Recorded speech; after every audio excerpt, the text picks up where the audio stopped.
Hi there. What I want to share with you is really in place of the devotional that was scheduled for this morning.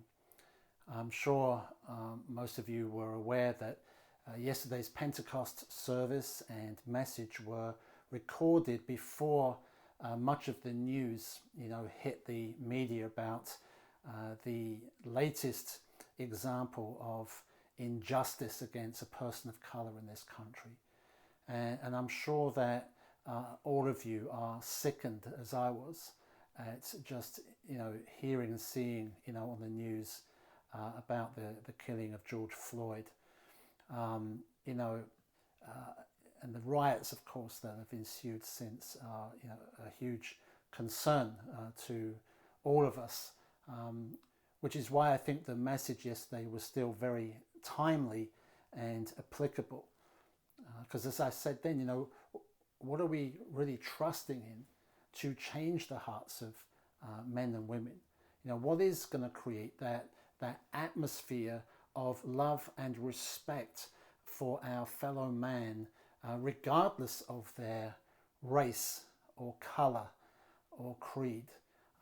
What is going to bring peace to our cities where there is so much anger and unrest because of the injustice?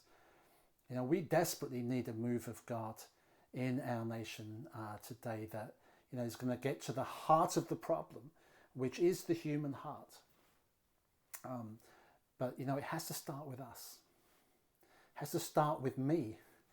I cannot just ignore what is going on and say, well, it's not really an issue where I live, and I know I'm not a racist. No, that really isn't acceptable. I cannot remain silent.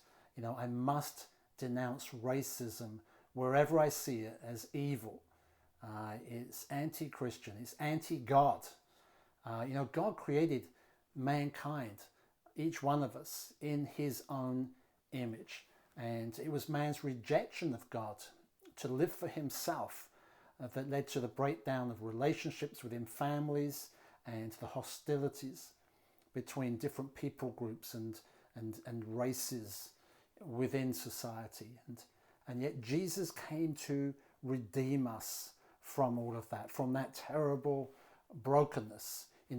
In Christ there is no male or female, there is no Jew or Gentile, there is no black or white. We are all included, we are all welcomed into God's family, where we are equally loved and cherished as his children. And that means that we are therefore to show that same love to all men. And as God's image bearers, we need to stand against racism in all of its forms, whether in systems and policies, whether in individuals or our own families, and asking God to reveal maybe where there may be prejudice even in our own hearts. It means we are to treat people, all people, with the same dignity and respect, doesn't matter who they are. We may feel somewhat powerless to do much, but we can pray. And in praying, we have access to the greatest power of all, to the one who alone can bring true healing to our cities and to our society. So I want to ask you, will you please join with me this week in praying for God to bring peace and justice, praying that he will pour out his spirit in these days, the spirit of healing, the spirit of love and of unity.